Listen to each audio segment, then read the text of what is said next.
vous savez que ça concerne les Avot et les Shevatim, c'est-à-dire les patriarches, Abraham, Isaac et Yaakov, et les Shevatim, les 12 tribus, jusqu'à leur descente en Égypte. Le deuxième livre, Shemot, il faut avoir l'idée principale.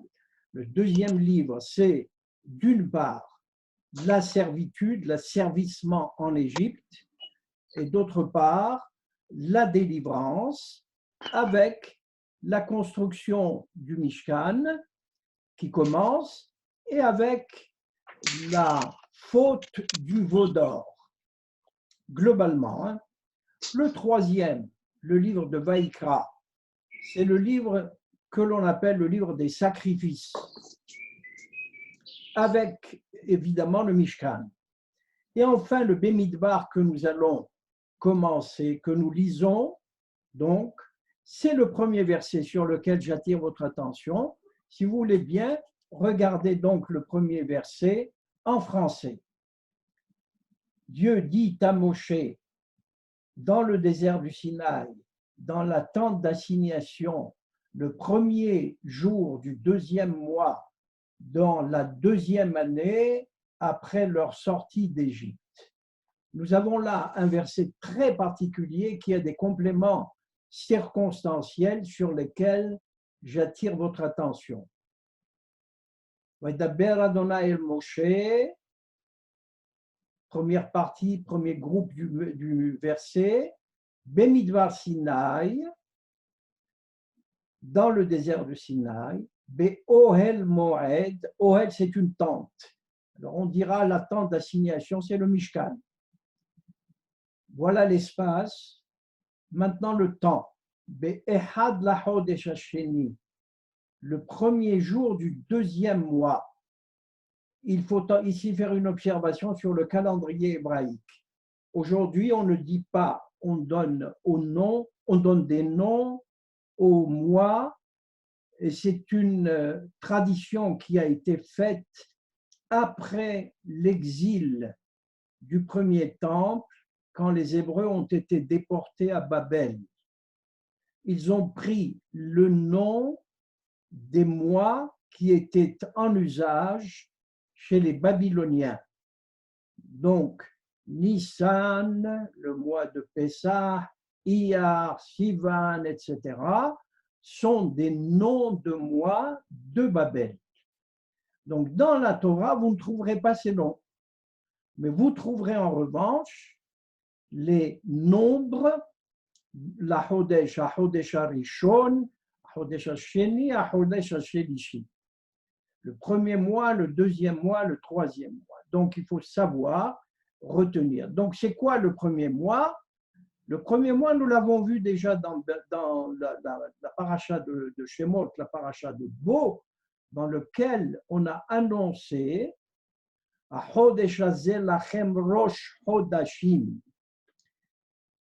ce mois est pour vous le premier des mois. Et ce premier mois, c'est le mois des fêtes de Pessah, c'est-à-dire le mois de Nissan. Donc, quand on dit Chodesh Sheni, c'est le mois suivant, c'est Iyar.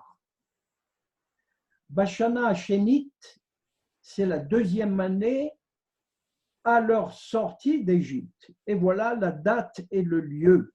Ce verset donc est essentiel. On y reviendra. Le problème qui est posé ici, c'est de savoir que nous allons avoir dans cette paracha le décompte des enfants d'Israël au nombre de plus de 600 000. Les hommes ont été comptés jusqu'à de 20 ans et plus. Donc, quand on dit 600 000, ce nombre concerne les hommes et pas les femmes et pas les enfants, les hommes de plus de 20 ans et plus. Donc, on fait des hypothèses. Combien était-il au total? Alors, je dis 3 millions, ça peut être 4 millions, on ne connaît pas le nombre. Le problème est de savoir, avant de faire des hypothèses sur le sens de cette démarche dans le désert de Sinaï, avant de comprendre le sens de la sortie d'Égypte, il y a une question très concrète qui se pose.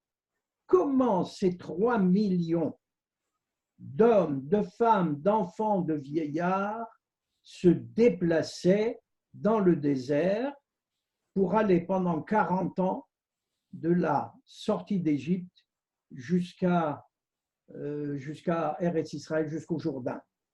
Comment ils marchaient? Et ce sera la réponse, elle se trouve dans cette paracha. Concrètement, on va nous dire comment ils se déplaçaient. Donc, ce n'est pas pour faire des effets de surprise, on va le voir en marchant.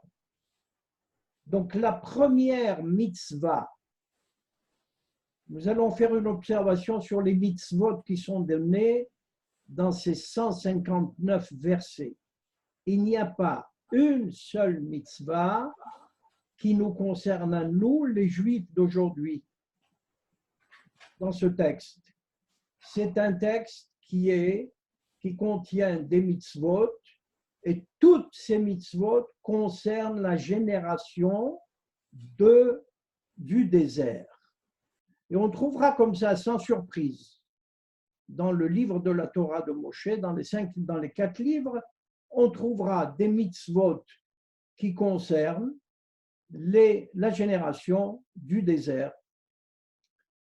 Par exemple, le Mishkan, il n'a été fait qu'une fois. Il a disparu après la rentrée en Terre Sainte, en terre d'Eretz Israël, et on ne sait pas ce qu'il est devenu, en vérité, mais il a été remplacé par le Beth Amikdash, construit par Shlomo HaMelech. Donc, il y a des mitzvot, comme ici, la première mitzvah qui va se trouver dans le 2e verset que je vous invite à lire avec moi, c'est où Et rosh kol adat bnei Israël, les mishpechotam levet avotam, bemispar shemot, kol zachar le gulgelotam.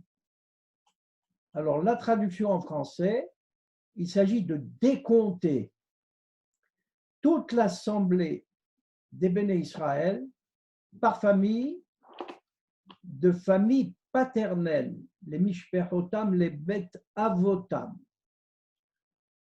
Bemispar Shemot, il faut les compter en les nommant.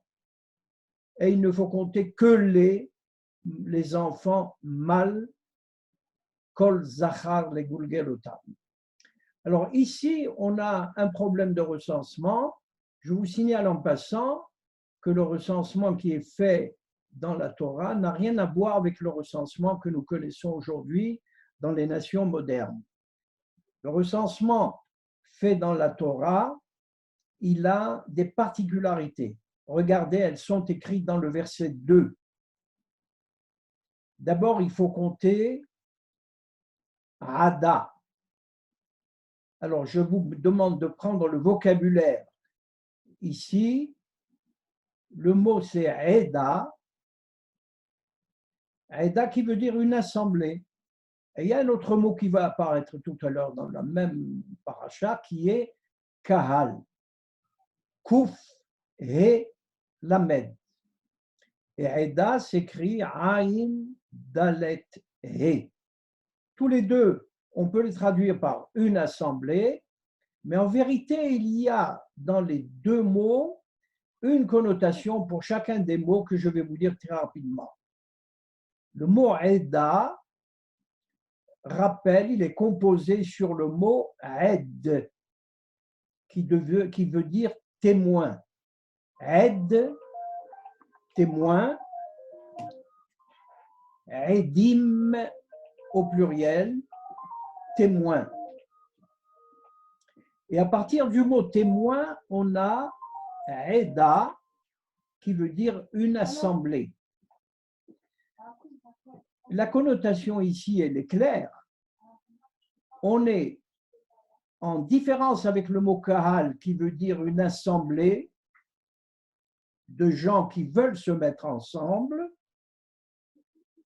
Reda signifie une assemblée de gens qui sont ensemble pour témoigner de la même spiritualité. Donc, une différence assez nette entre les deux mots qui désignent une assemblée.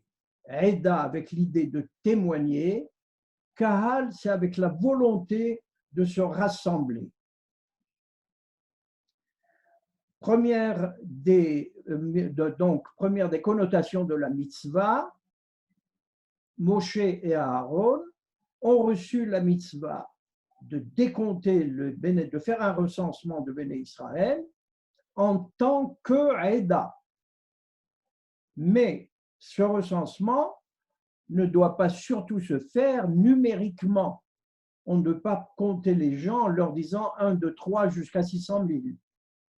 On les compte par famille, on les compte avec leur nom.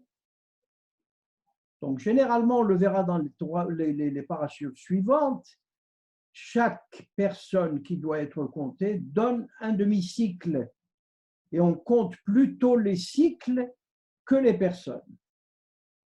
Donc, on ne veut pas, la Torah interdit de compter les hommes comme si c'était des objets. Voilà la première des particularités du recensement. Et puis à cette époque, les gens se rassemblaient et appartenaient à la famille de leur père. Or, vous savez, vous avez entendu certainement dire aujourd'hui qu'un juif est considéré juif à partir de la mère. Donc ça, c'est un changement qui est arrivé au temps de la Gemara, au temps du Talmud. Pour l'instant, nous sommes dans la Torah et on est juif par le nom du père.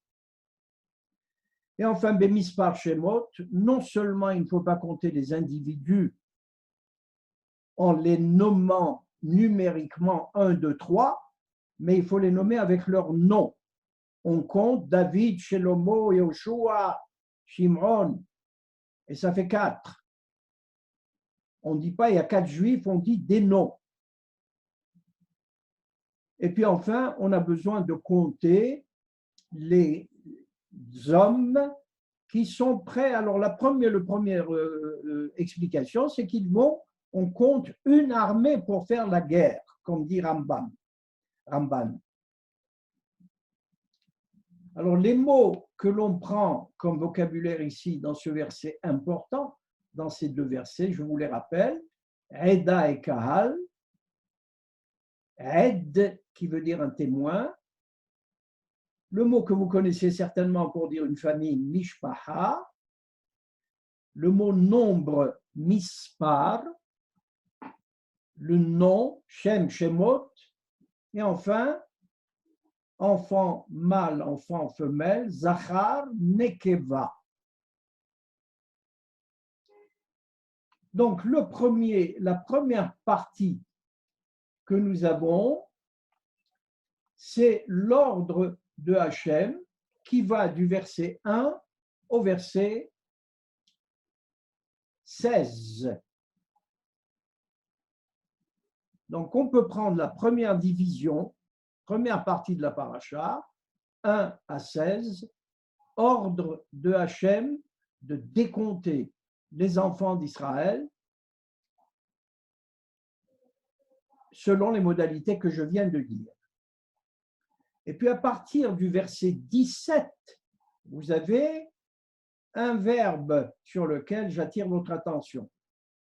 Verset 17, Vaikach Moshe ve'Aaron. Ici, c'est Moshe et Aaron qui deviennent actifs. Ils ne reçoivent plus la mitzvah, ils l'accomplissent. Voilà les indications que l'on peut avoir sur lesquelles il faut attirer l'attention pour voir les modifications dans le texte qui indiquent les changements dans le récit. Après la mitzvah de Dieu, il y a l'accomplissement. Moshe et Aaron immédiatement prennent en main. Donc on prend comme verbe, si on ne le connaît pas, le verbe lakah, lamed, koufhet. Et son verbe, et sa forme à l'inaccompli, c'est yikah, avec chute du lamed. Si on ne connaît pas encore le mot qui veut dire un homme, ish, et son pluriel, anashim, et enfin, avec le mot kahal que j'ai vu tout à l'heure qui veut dire une assemblée, nous avons ici le verbe hikhil, avec un he au départ, qui veut dire une forme dérivée, rassembler.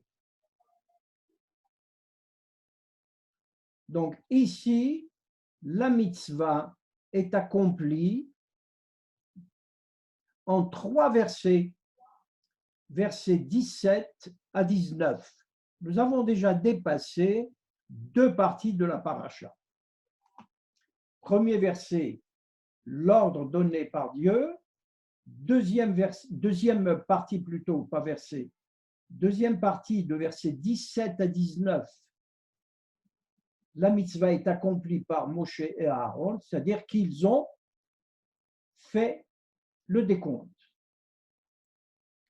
Et enfin, la troisième partie commence au verset 20 et elle va aller jusqu'au verset 46, même vav, de 20 à 46. Que se passe-t-il dans cette partie de plus de 26 versets? Il se passe que les tribus sont décomptées une par une. Et le total se trouve au verset 46. Passez s'il vous plaît au verset 46.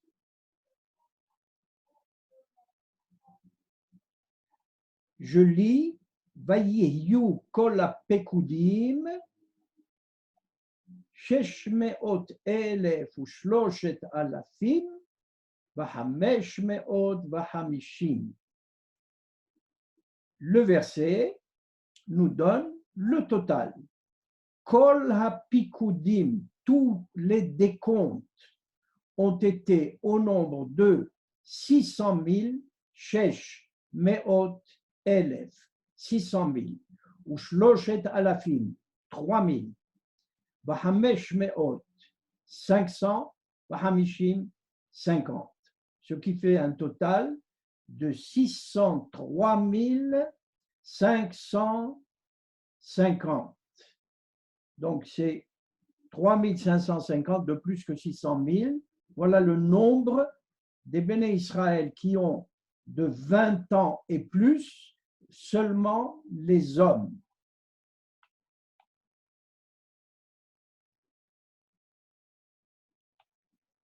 J'arrive à la partie 4 et je m'arrêterai ensuite pour faire un commentaire.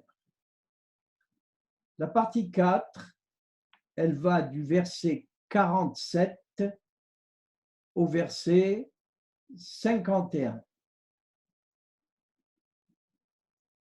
Et on nous dit, là on apprend que la tribu de Lévi n'a pas été décomptée avec le peuple des 12 tribus, ce qui nous amène à dire qu'il y a 13 tribus dans les béné Israël et non pas 12, comme on l'imagine habituellement. Pourquoi 13?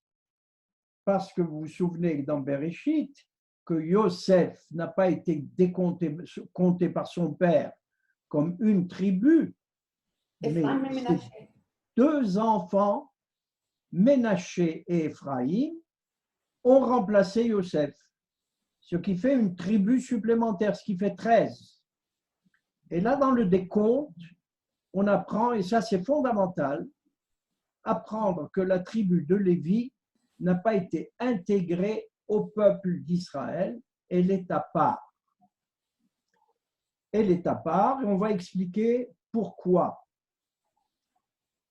Alors, nous sommes dans le verset 47. Ve'ata hafked et alviyim al mishkan ha'edut ve'al kol kela ve'al kol asher lo. Et toi, Moshe, Hafked, c'est un impératif, donne comme mission, nomme les Lévi'im, charge-les de la mission du Mishkan. C'est cette tente d'assignation, c'est ce temple portatif sur tous les instruments qu'il y a dans le temple, tous les meubles et tout ce qu'il y a dedans.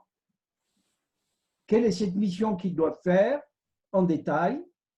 Hemma yis'u, ils vont porter le Mishkan sur le dos, littéralement, avec tous ces meubles et tous ces instruments. Vehem yesharetuhu, ici un verbe important, sharet, yesharet, servir. Vendredi soir, on fait le piyut, le poème, Shalom Aleichem, Malaché Hasharet. Paix sur vous, les anges du service, Sharet. Donc, les Lévis vont avoir comme mission d'être responsables du Mishkan, de tout ce qu'il contient. Ils vont le lever sur leurs épaules parce qu'il va voyager, ce Mishkan, pendant 40 ans. Ils vont le servir. Vesaviv la Mishkan Yahanu, fin du verset. Et autour du Mishkan, ils camperont. Le verbe, c'est Hana. Het Nun He. Het Nun He a donné aujourd'hui en Israël Hanayon, un parking, ou bien le mot plus classique Mahane, un campement, une armée. Voilà pourquoi la tribu des Lévi n'a pas été comptée avec la Béné Israël.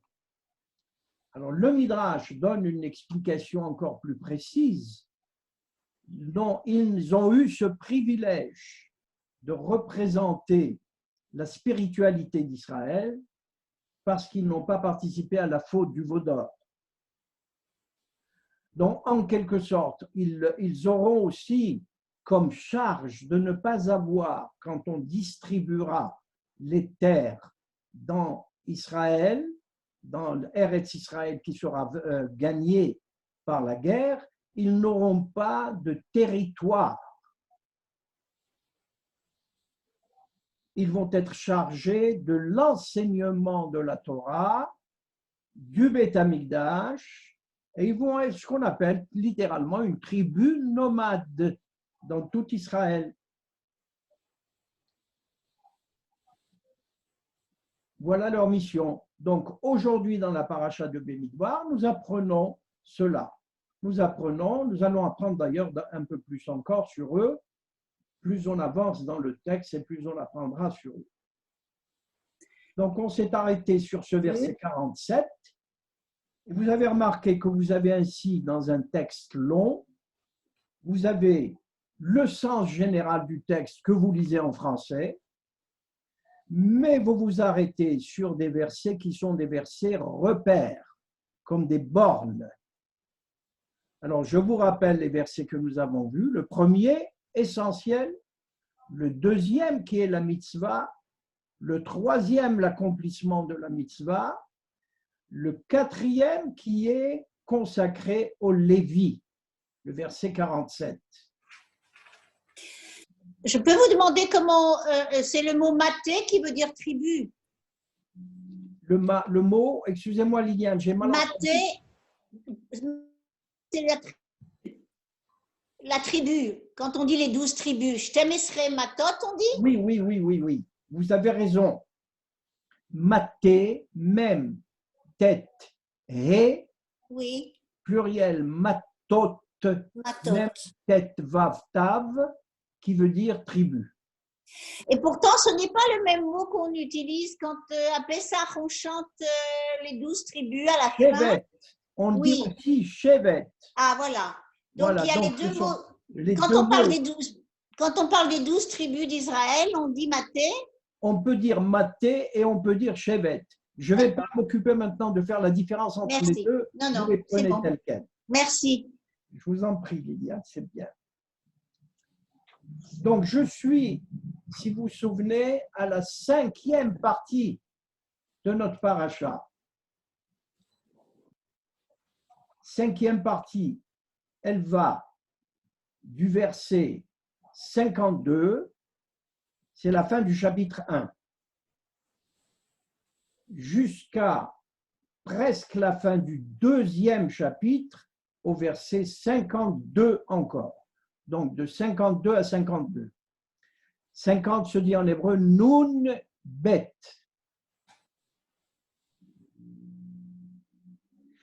Quel est le contenu de cette partie-là?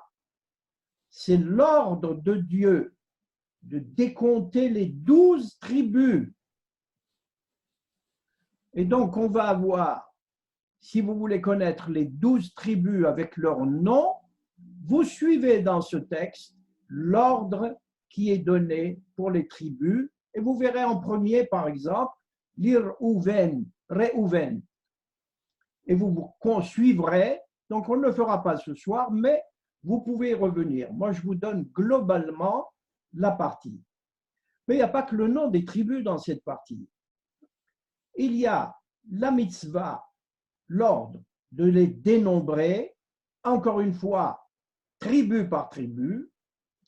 Il y a surtout la manière dont ils vont camper et se déplacer.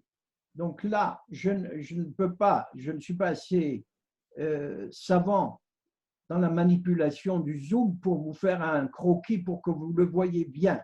Donc je vais le dire avec des mots et vous allez voir si je me fais comprendre. Comment s'organise ce peuple? Vous vous souvenez de la question à laquelle je n'ai pas répondu tout à l'heure. Comment un peuple de plus de 3 millions, peut-être 4 millions de personnes, d'humains, vont se déplacer dans ce désert? Comment ils vont camper? Est-ce qu'ils vont se mettre en rang 2 par 2? Est-ce qu'ils vont se mettre en rang 10 par 10 et se mettre à la queue leu l'un après l'autre? Qui va marcher en tête? Ils ont choisi la Torah, l'ordre de Dieu est très particulier, très précis. On fait d'abord un centre. Le centre, c'est le Mishkan. Vous pouvez faire vous-même tout de suite le schéma, si vous pouvez le faire. Donc, vous dessinez un petit carré qui représente le Mishkan. Puis, vous prenez les trois côtés de ce Mishkan, de ce carré, et vous mettez Lévi 1, Lévi 2, Lévi 3.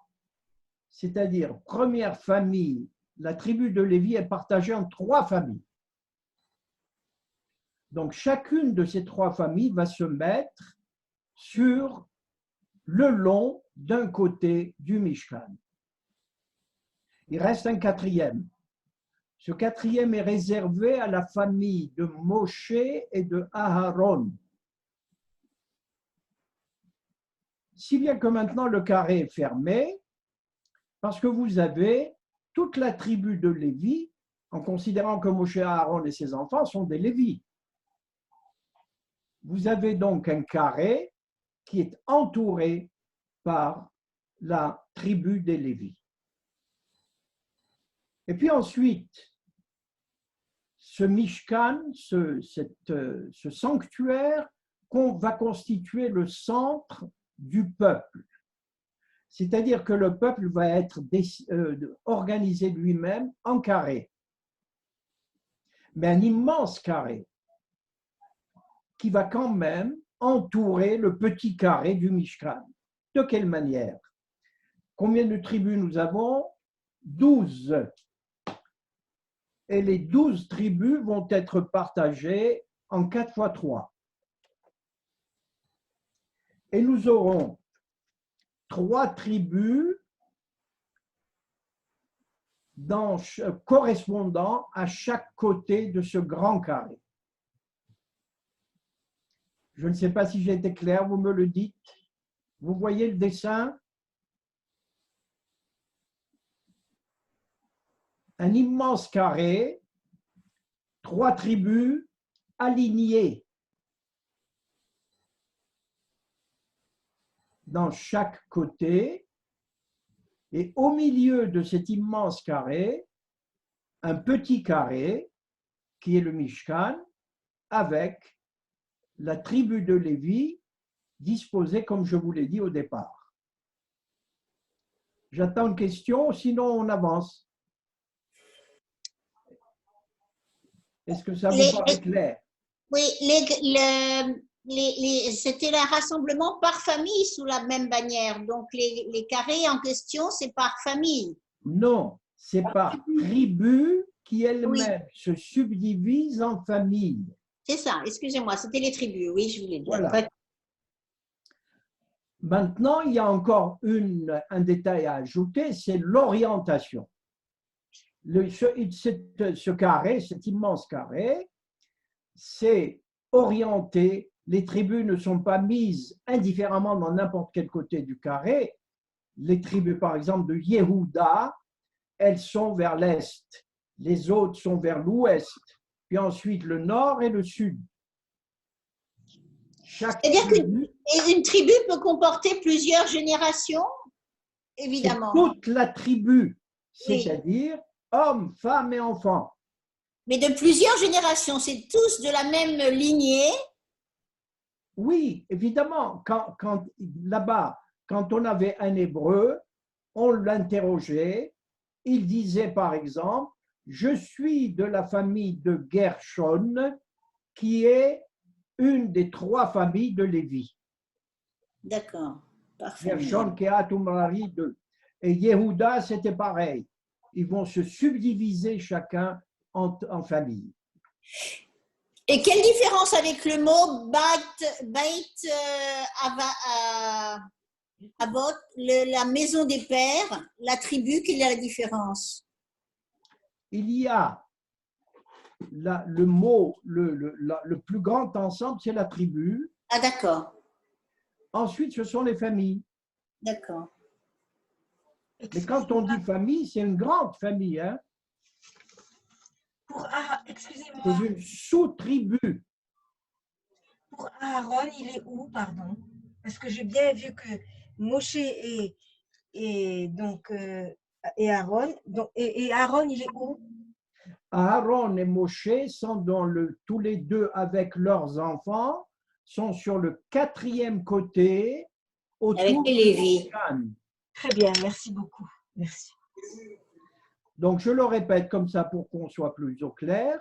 Nous avons un petit carré au milieu qui comporte le Mishkan, le sanctuaire. 3 des côtés de ce Mishkan, c'est très bien. Merci pour celle ou celui qui a fait le dessin. Bravo. Voilà, magnifique. L'arche. Qui nous a fait ce beau dessin? Qu'il a envoyé à tout le monde. Et je ne l'ai pas fait. Je l'ai trouvé sur Internet. Voilà. Il m'a aidé à comprendre et ça a été très schématique et très clair. Je peux dire, moi. Merci. Il y a juste à ajouter Lévi parce qu'on n'a pas les Lévi en mention. Ils sont à l'intérieur du premier. Regardez l'arche au milieu. Oui, au milieu. Oui. Non, je vois bien Moïse et Aaron, mais les autres Lévi ne sont pas mentionnés. Là, allez à gauche, vous allez Gershom. Oui. Ah oui. Avec Kehat. Oui. Et Merari ici. Oui. Les 3 familles. Bien. Voilà. Merci. Mais ce qui est ajouté dans le texte, ce qui est ajouté dans le croquis, c'est leur fonction. Moi, je n'ai pas parlé de leur fonction encore, mais vous la trouverez. Maintenant, je veux, si vous voulez je veux faire un commentaire sur cette disposition. Il ne faut pas qu'elle soit seulement pour nous géométrique. La question qui se pose, c'est pourquoi cette disposition-là Et pourquoi une disposition? Pourquoi ne pas laisser la liberté, comme celle que nous avons quand on fait un tioul? Nous, autant que juifs d'aujourd'hui, quand on fait un voyage ensemble, on se met par affinité, on marche les uns après les autres, derrière les autres, et on se met par affinité librement. Pourquoi ne pas laisser le peuple faire comme cela? La réponse, c'est que nous sortons de l'Égypte. Nous sortons de l'Égypte où les Hébreux ont été esclaves. L'esclavage, c'est la dépendance de l'autre. Et la dépendance du maître, le maître, comment il considère ses esclaves? Il les considère ni plus ni moins que comme des animaux de somme, des bêtes de somme, qui travaillent, qui portent sur le dos. Et par conséquent, il leur donne un lieu où ils habitent. Les familles ne sont pas organisées. Si le maître ne le veut pas, il séparera les familles et il les laissera se mettre en ce qu'on appelle dans la Torah, ce qu'on le retrouvera après, en Irboubiya, c'est-à-dire dans un très beau mélange. C'est-à-dire que l'ordre est ici l'expression de la liberté retrouvée. Et c'est un apprentissage. On dit à un esclave, jusque-là tu étais un objet, aujourd'hui tu vas être décompté, tu vas appartenir à un peuple, tu vas occuper une place, tu vas avoir un nom. Rappelez-vous que dans toute l'histoire humaine, les esclaves n'avaient pas de nom, ou ils avaient un nom qui leur était donné par le maître. Là, vous allez avoir un nom de votre famille, avec une généalogie. Voilà tous les signes d'un homme libre. Donc, ce que nous lisons dans Bemidbar, qui a l'air d'être une organisation imposée, est en vérité l'expression de la libération de ces esclaves et de leur apprentissage qui va être très long, 40 ans, pour qu'ils apprennent qu'en tant qu'hommes libres, ils ont un nom, ils ont une famille et ils ont une place. Comme nous vivons, nous donnons de l'importance à notre nom, à notre prénom, à notre généalogie et à notre adresse. J'habite à tel endroit, à tel numéro, et c'est cela qui fait ma liberté et ma dignité. Un esclave, quand on lui pose la question « Où habites-tu » qu'est-ce qu'il répond? Je dépends de mon maître. J'habite là où est mon maître, dans la cabane qu'il voudra bien me donner. Donc, l'esclave n'a pas de nom, n'a pas de famille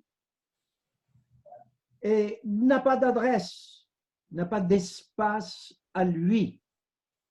Et donc, dans la paracha d'aujourd'hui, nous apprenons, et c'est cela la mitzvah de Hachem, la mitzvah de Dieu à Moshe et Aaron, comment c'est la deuxième année de leur sortie, commence par leur donner des noms, commence par leur donner une place, une adresse, chacun sait. Alors, le schéma que vous avez vu, les carrés et la place des tribus, n'oubliez pas que c'était l'ordre de déplacement et l'ordre de campement. Quand il s'arrêtait dans cette configuration, et quand il se déplaçait dans cette configuration. J'ai pas de questions?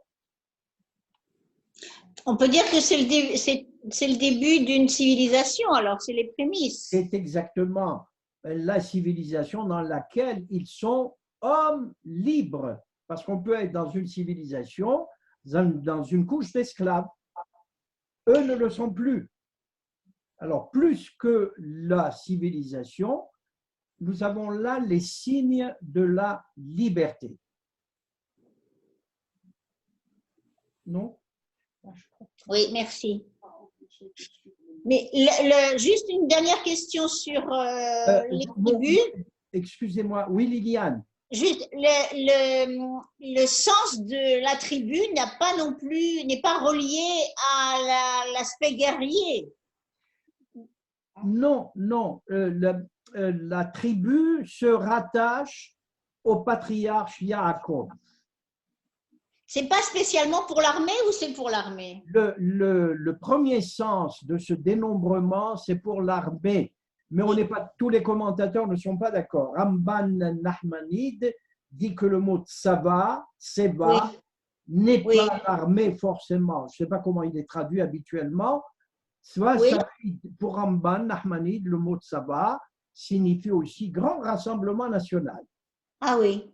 Donc, il n'est pas forcément fait pour la guerre. Mais il dit aussi qu'il est tout à fait normal que Moshe Rabbeinu puisse compter les hommes de 20 ans et plus pour précisément prévoir les combats auxquels ils vont avoir à faire plus tard.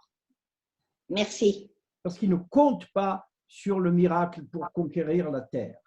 J'en étais à la partie 5.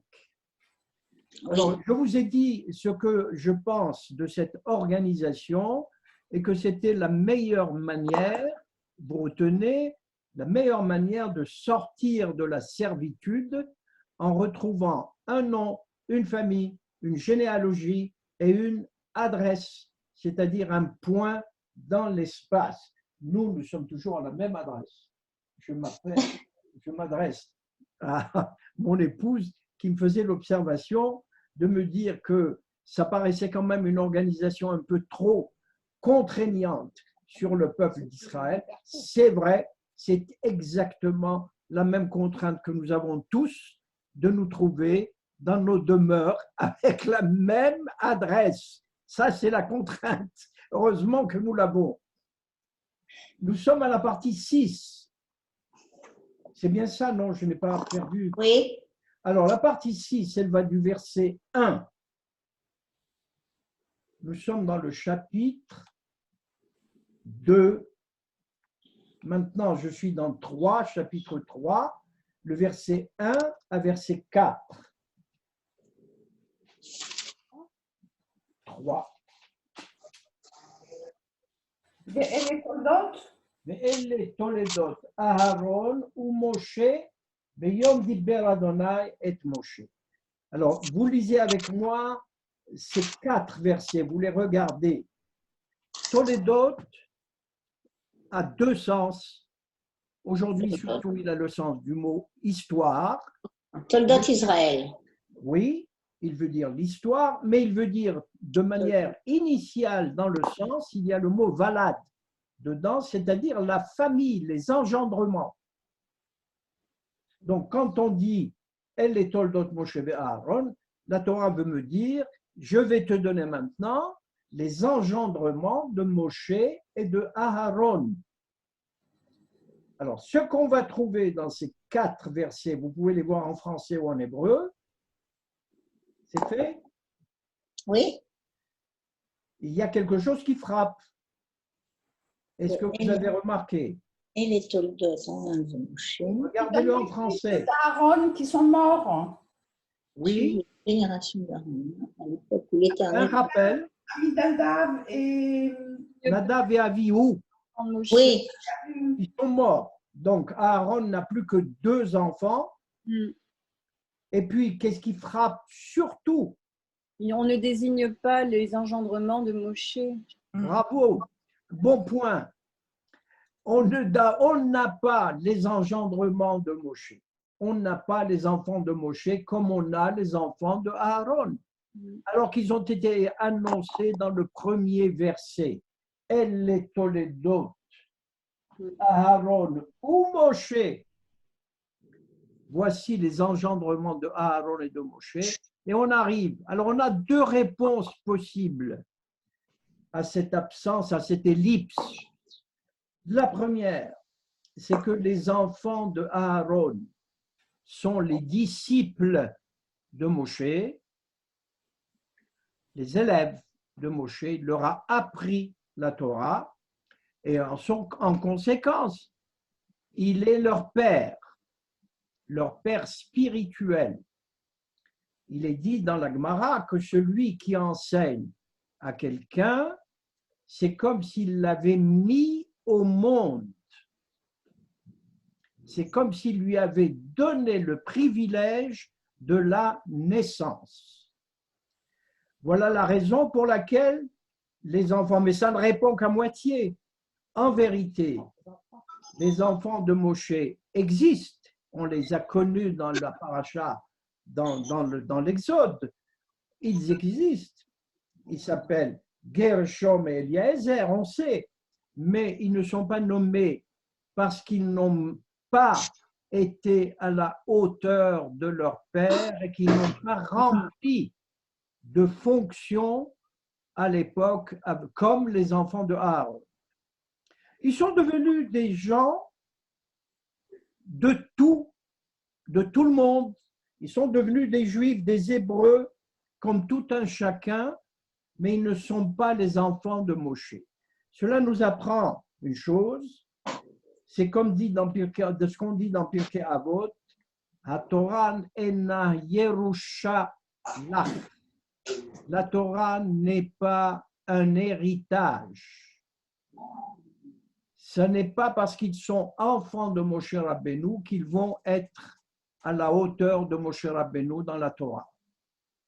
Au contraire, se faire ce sont les enfants de Moshe qui ne seront pas à la hauteur de Moshe. On ne peut pas toujours être à la hauteur de son père. Ils n'ont pas appris la Torah et ils n'ont pas rempli de fonctions en Israël à l'exemple de leur père. Donc, ils se sont dissous dans la masse des Hébreux et cela confirme ce que je vous disais, que la Torah n'est pas un héritage. Voilà ce qu'on peut dire rapidement. Il y a un troisième point sur lequel j'ai déjà insisté la dernière fois en parlant de Moshe. On apprend ainsi que Moshe, véritablement, quand on dit Toldot, il est le père. Il n'est pas le père, il est le maître de Am Israël dans sa totalité. C'est l'homme public par essence qui s'est donné au point de ne plus considérer sa famille. Et Toldot, la généalogie de Moshe, c'est le Am Israël. Oui, et comment il n'a pas pu transmettre à ses enfants l'enseignement de la Torah, ça paraît étonnant? Non, ça ne paraît pas étonnant, Liliane. C'est très bien comme ça. Ça nous confirme que la Torah, parce que s'il suffisait que les deux enfants ne veuillent pas apprendre. Ils ont la place autour de l'arche sur le croquis. Il y a Gershom et il y a Merari, c'est les fils de Moshe, autour de l'arche. Oui, bien sûr qu'ils seront là. Ils sont là avec eux, mais à leur place. Mais ça ne signifie pas que s'ils ont l'espace, ils sont dans la même maison que leur père, mais ça ne signifie pas du tout qu'ils ont la même capacité à apprendre la Torah que leur père. Ils ont la liberté. Nous apprenons ici une chose essentielle. Je m'adresse à Liliane là-dessus. Oui, je pensais que c'est une mitzvah que de transmettre la Torah. De la part de Moshe, il y a cette mitzvah, mais il faut savoir que le Maharal de Prague au XVIe siècle nous a bien appris une chose essentielle, qu'il y a dans celui qui donne une force.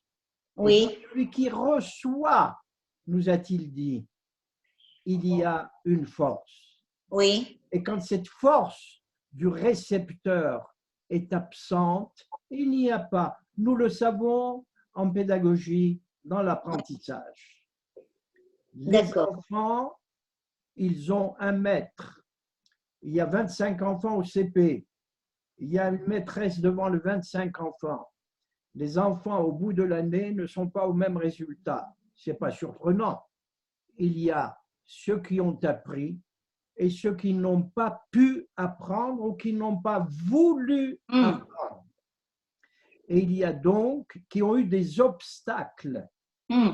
Et donc, il y a bien une force de celui qui reçoit.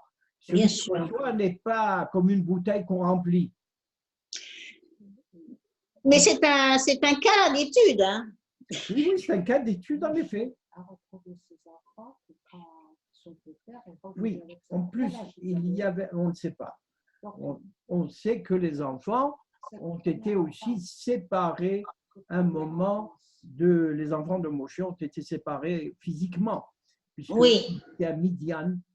Et il n'y a pas, c'est pas non plus en rapport, la mère n'était pas juive, ce n'est pas une conséquence. On ne parle pas de ça, moi je ne connais pas de midrash là-dessus, donc je ne peux pas me prononcer. Mais ce que je peux dire, c'est par expérience que l'apprentissage, il faut deux. Comme pour se marier, il faut être deux. Pour apprendre et enseigner, il faut être deux. On ne peut pas être seulement l'enseignant. On est l'enseignant et l'élève. Si l'élève ne veut pas, eh bien l'enseignant, il se casse les dents. D'accord. Donc, pour ce pauvre père, sa récompense, c'est d'avoir été le père de tout le peuple. Oui, oui, et c'est très beau. Merci pour ce détail, ça nous avait échappé. On a en effet, c'est un détail important de savoir que Moshe, les enfants de Moshe ne sont pas signés ici entre le verset 1 et 4. Oui. Je suis dans le verset, dans la partie 7. Oui. La partie 7, elle va du verset 5 à 10. Et il y a là la description du service des Lévi'im qu'ils ont à faire. Rappelez-vous que leur service, c'était le temple. C'était le temple portatif, oui, le Mishkan. Oui. Ils doivent, alors je le rappelle, démonter le Mishkan, le remonter quand on stationne pour camper. Et quand on le démonte, on doit couvrir tous les meubles et tous les ustensiles et les porter sur des espèces de civières. Et ce sont les 3 familles des Lévi'im qui s'en chargent. Et chaque famille de ces 3-là a une spécificité dans le démontage et le remontage du Mishkan. Alors, nous arrivons à la partie 8, qui est plus longue. Elle va de 11, verset 11 à 43. Vous notez, vous verrez après le détail. Oui. Dans cette partie du verset 11 à 43, nous avons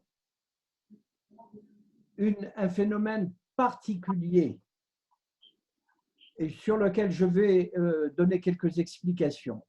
Jusqu'à maintenant, c'est-à-dire jusqu'à la 2e année de la sortie d'Égypte, il y avait les Béné Israël, les Hébreux étaient partagés en tribus et en familles. En famille mononucléaire, c'est-à-dire un père et une mère avec des enfants. À l'intérieur de chaque famille mononucléaire, il y avait un fils aîné, le Bechor. Et ce fils aîné avait une fonction spirituelle. C'était le prêtre de la famille.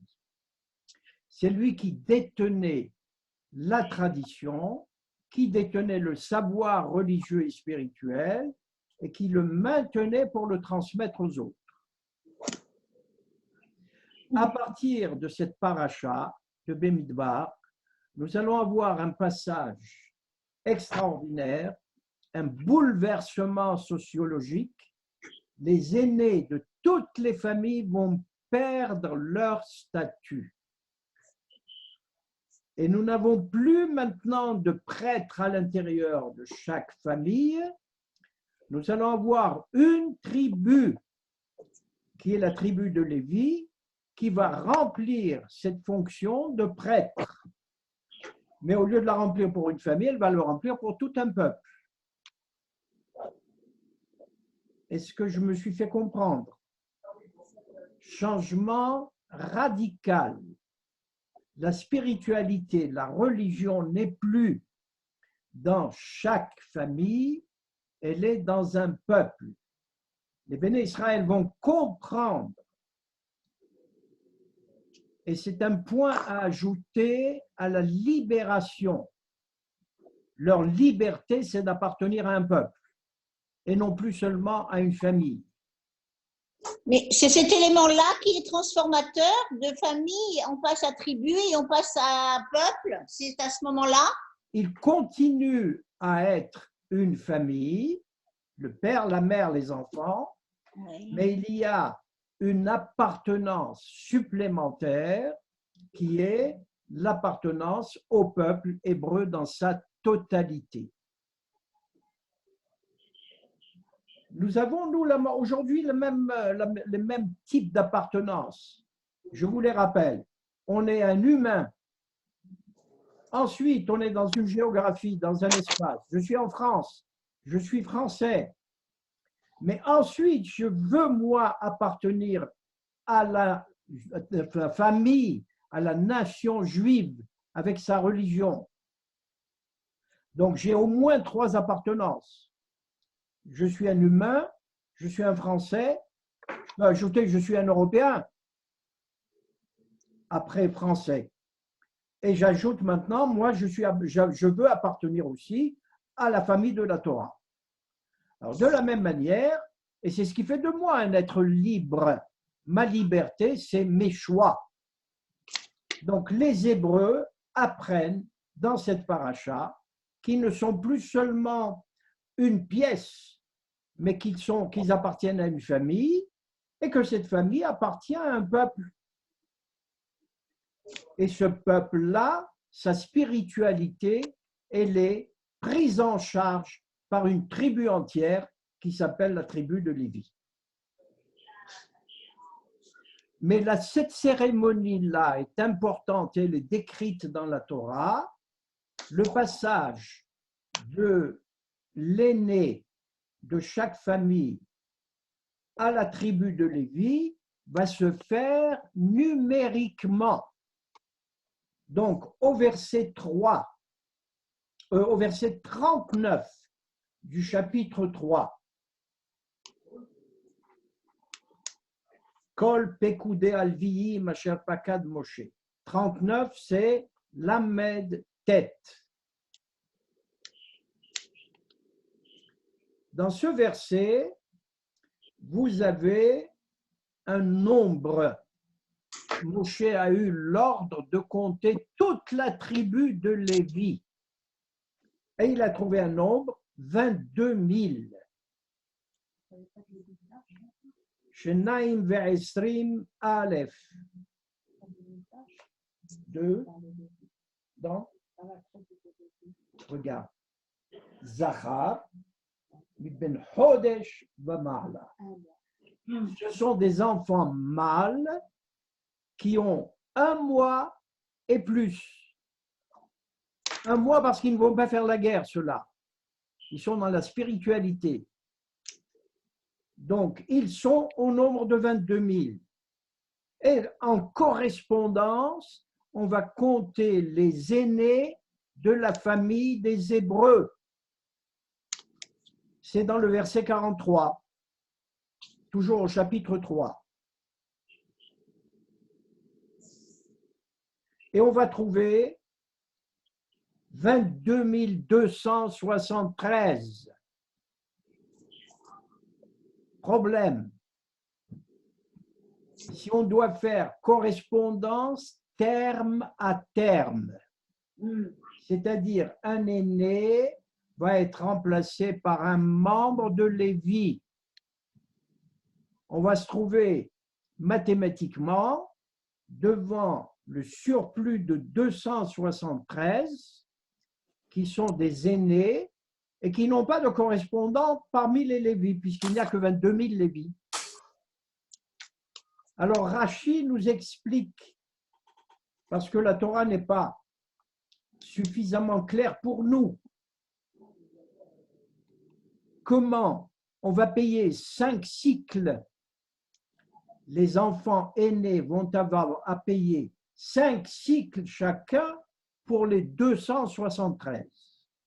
Mais qui va les payer? Est-ce que ça va être les 22 273 aînés? Est-ce que ça va être seulement les 273 qui sont en plus? Mais comment on va décréter que parmi les aînés, 273 sont en plus? Ils forment un groupe. Alors Rashi nous explique de laquelle manière Moshe Rabbeinu a trouvé la solution. Il a écrit, il a composé 22 273 étiquettes. Et il a écrit sur les 22 000 Lévi. Et sur les 273 restants étiquettes, il a écrit sur chacune de ces étiquettes 5 cycles. Il a mélangé les 22 273 dans un chapeau, dans une caisse, et il a demandé aux fils aînés de passer un par un et de prendre un ticket. Celui qui prenait le ticket Lévi passait outre et ne payait rien. Celui qui prenait le ticket 5 cycles, eh bien, payait 5 cycles. Et ainsi, les Lévis ont eu la somme qui leur revenait, c'est-à-dire le prêtre, le Beth Amikdash, dans sa caisse, a eu 5 cycles fois 273. La dernière partie, toute cette opération mathématique se trouve dans la 9e partie du verset 44 au verset 51, cet échange entre les aînés et la tribu de Lévi. Et enfin, la 10e partie concerne une famille de la tribu de Lévi. Et cette famille, c'est Kehat. Alors, vous pouvez voir le chapitre 4, le premier verset, Dalet. Voilà. וידבר אדוני אל משה ואל אהרון לאמור, נשאו את ראש בני קהת, קוף et Tav. Verset à retenir, donc c'est le verset repère. Nasso et Rosh Bene Kehat, ça veut dire fais le dénombrement de la tribu, de la famille de Kehat. Pourquoi? Parce qu'ils vont jusqu'au verset 20, qui est la fin de la paracha. C'est leur mission. Quelle va être leur mission? Je la résume. Ils vont avoir à soulever, à manipuler, à gérer le mobilier du temple, c'est-à-dire le shulchan, la table, la menorah, le luminaire, le mizveach, l'autel. Ils vont avoir à les démonter et ils vont avoir la collaboration avec le Kohen. Il y a ici une particularité. Ils ne viennent pas au moment où l'on démonte le temple, le Mishkan. Ils viennent seulement quand ils voient que le Mishkan a été démonté, il est par terre, sur des civières, les éléments dont j'ai parlé, ils sont sur des civières et ils sont recouverts d'un tissu précieux. Et dans ce cas-là, ils peuvent venir, sinon, s'ils arrivaient à voir un de ces éléments encore monté, ils risquaient de mourir parce qu'il y a une loi très contraignante que l'on a dite au départ, Kolazar Karev Yumat, tout étranger à la famille des Cohen risque la mort. Donc, eux-mêmes ne sont pas des Kohanim, ce sont des Lévi'im. Ils ne peuvent pas approcher quand le temple est en état. Ils ne peuvent approcher que lorsqu'il est démonté et recouvert. Bon, ce sont de ces choses que nous aurons le temps sur lesquelles on aura le temps de revenir. Je vais de dire très vite que nous arrivons au terme de notre étude. On a lu une manière de dire, hein, mais pour moi, c'est une lecture d'un texte de 159 versets. C'est une lecture qui est plutôt une prise de connaissance du texte avec des arrêts sur les points repères, c'est-à-dire sur les versets qui sont comme des bornes dans la constitution, dans l'organisation de la paracha. Voilà quelle est, du point de vue pédagogique, mon intention, c'est de vous dire qu'on peut malgré tout lire le texte, même, et qu'il n'est pas toujours bon de commencer le texte de la paracha par le premier mot, Vaidaber Adonai el Moshe les morts, parce que quand on a des difficultés à lire l'hébreu, on ne peut pas venir à bout d'une paracha, il faut un an pour pouvoir lire la paracha, les 159 versets. Donc, ce que je recommande, c'est de lire la paracha en français et puis de chercher dans le texte hébreu des versets, d'abord de la décomposer, comme je l'ai fait en 10 étapes ou en 5 ou en 6, et puis de trouver des versets qui sont des points de repère. Et plus on a de la pratique dans la langue hébraïque de la Torah, plus on peut ajouter ces versets repères. Comment peut-on développer la pratique de la Torah? Eh bien, en apprenant les mots essentiels que je vais maintenant vous rappeler. Alors, à vos crayons, à vos papiers, je prends le mot une assemblée. On a deux mots, Eda, Kahal. Je prends le mot témoin, Ed. Le mot famille, Mishpaha. Le nombre, Mispar. Le nom, N-O-M, Shem, Shemot. Le mâle et la femelle, Zachar, Nekeva. Un homme, Ish. Pluriel, Anashim. Le verbe rassembler, Ikhil, avec Kahal. Le verbe prendre, Lakah, Lamed Koufhet, pluriel, Yikah.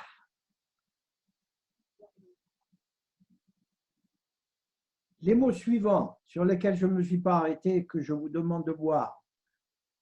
Un ustensile, Keli, un meuble aussi, Keli Kaf, Lamed Yod, pluriel, Kelim, Kaf, Lamed Yud même.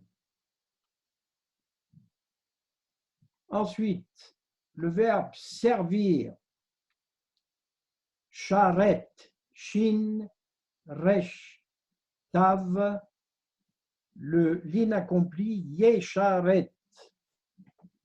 Rappelez-vous, je vous ai rappelé que le piout de vendredi soir, Malaché Hasharet, les anges de service. Le verbe stationner, camper, Hana, Het, Nun, He. Yahane, Mahane. Le verbe voyager, nasa, nun, samer, aïn.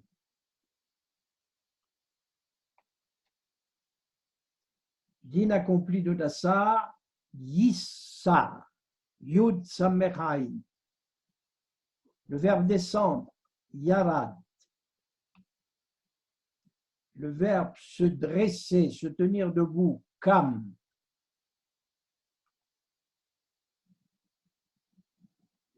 Le mot bannière, drapeau, dégel, dam, dalet, gimel, lamed. Je ne vois pas d'autres mots. Le mot pakad, je m'arrête sur ce verbe. P, kouf, dalet. Il a plusieurs sens. Pakad, ça peut être ici compter, dénombrer, hein? C-O-M-P-T-E-R, compter. Il a compté, pakad. Ça veut dire aussi chargé d'une mission.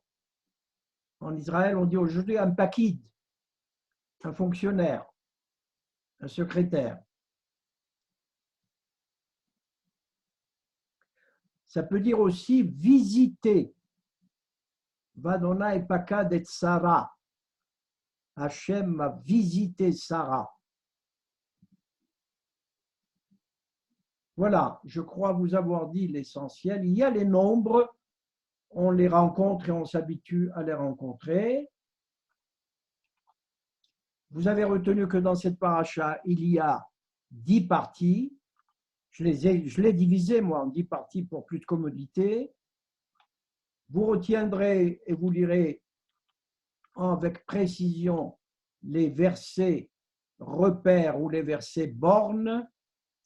Et vous retiendrez que l'organisation de cette paracha et sa fonction du point de vue spirituel, elle comporte le dénombrement des enfants d'Israël en 12 tribus plus une tribu nomade.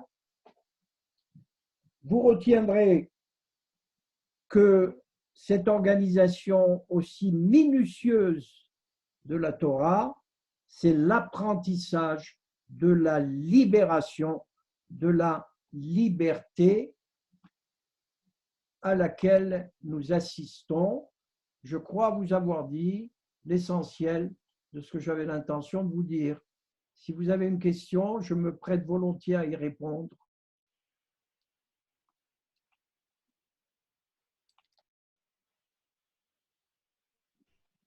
Bien, il ne me reste plus qu'à vous saluer.